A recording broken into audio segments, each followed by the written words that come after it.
Okay, let's start with a kind of weird question. Ever stop and think about what's stopping you from being, well, just a puddle of goo, a pile of inactive chemicals?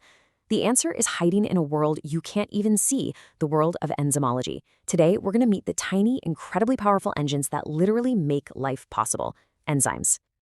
All right, so to really get why enzymes are such a big deal, we first have to wrap our heads around this huge, fundamental problem that they solve for, well, every single living thing on Earth. I know, it's a strange question, right? But seriously, think about it for a second. All the chemical reactions you need to just exist, to digest your lunch, build new cells, even to have a single thought. On their own, they are just impossibly slow.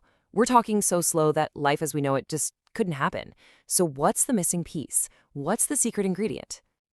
And this is where enzymes swoop in. They are the solution. You can think of them as these amazing little protein machines, biocatalysts, that grab onto molecules and just dramatically accelerate all those essential reactions. And the best part, they don't get used up in the process. They're basically nature's ultimate efficiency experts. So, how fast are we actually talking about here? Honestly, the numbers are kind of mind-boggling. Enzymes can speed up reactions by 1,000, 1,000,000, even 100 million times. And in some really extreme cases, get this, they can accelerate them by factors of up to 100 quadrillion. To put that into perspective, that's the difference between something happening in a split second versus taking millions of years. No big deal, right? Okay, so what makes an enzyme an enzyme? Well, a few key things. First off, they're proteins, made right inside our own cells. And you only need a teeny tiny amount of them to have a huge effect. They're also super specific. We're talking like a unique key for one single lock. Their main trick is lowering the energy needed to kickstart a reaction. And maybe the coolest part, once their job is done, they just pop off completely unchanged and ready to go again. Okay, so we've established they're super fast and incredibly efficient. But how? How do they actually pull it off? Let's get into the nitty-gritty of how this amazing molecular machinery really works. All right, the whole secret sauce is this idea called activation energy. Imagine you've got this giant boulder you need to push over a really, really tall hill. That hill, that's the activation energy barrier.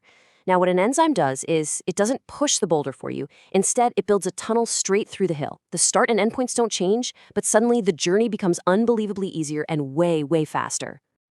You know, for a long time, scientists were trying to figure out exactly how the enzyme and its target molecule, which we call the substrate, actually connect. And they came up with two main ideas. There's the classic lock and key model, and then the more modern, dynamic, induced fit model. Let's look at both. So, the first model, the lock and key, is exactly what it sounds like. It's super simple, really intuitive. The idea is that the enzyme has this perfectly shaped little pocket, the active site, and the substrate fits into it perfectly, just like a key sliding into a lock. It's a great way to start thinking about it, but its big flaw is that it treats the enzyme like it's this totally rigid, unchanging thing. And that's what brings us to the model that we now know is much closer to the truth, the induced fit model. This one is all about being dynamic. See, here, the active site isn't rigid at all. It's flexible. As the substrate gets close, the enzyme actually shifts its shape a little bit to create this absolutely perfect grip. So yeah, it's much less like a lock and key and way more like a firm, perfect handshake. But here's the thing about these powerful little machines. They can be a bit sensitive. Kind of picky, you know?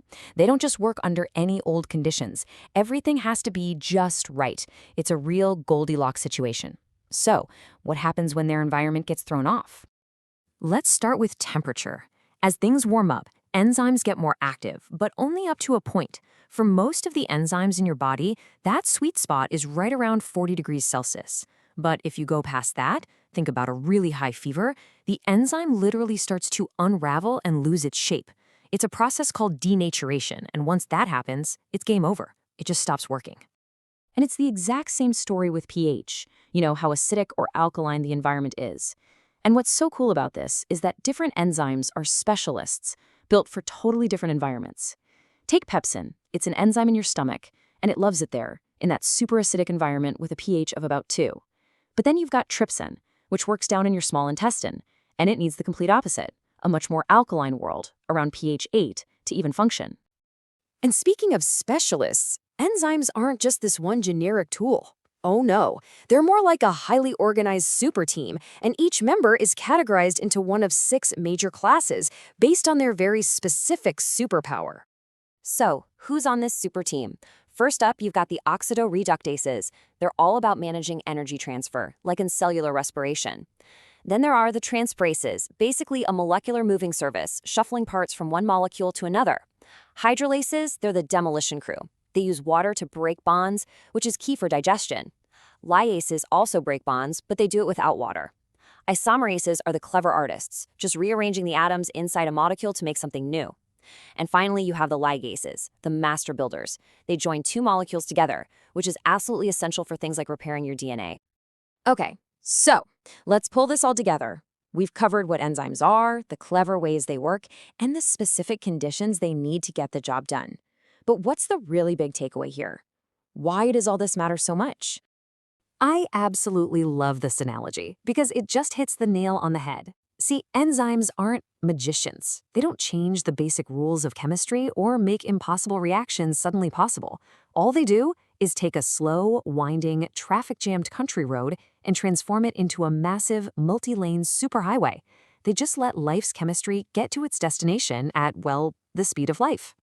So, let's boil it all down. What are the main takeaways from all this? Number 1, life's chemistry on its own is just way too slow. 2, enzymes are the amazing protein catalysts that solve that speed problem for us. 3, their shape, especially that active site, is everything. It's the key to their function. 4, they're super sensitive to their environment, like temperature and pH. And finally, when you put it all together, they are the tireless, microscopic engines that power literally everything in biology. And that kind of leaves us with one final big question. I mean, just understanding these tiny engines has already completely changed medicine and industry. But as we get better and better at designing and controlling them, what comes next? If you think of enzymes as the keys that unlock the ridiculously complex code of life, what incredible new doors are we just about to open?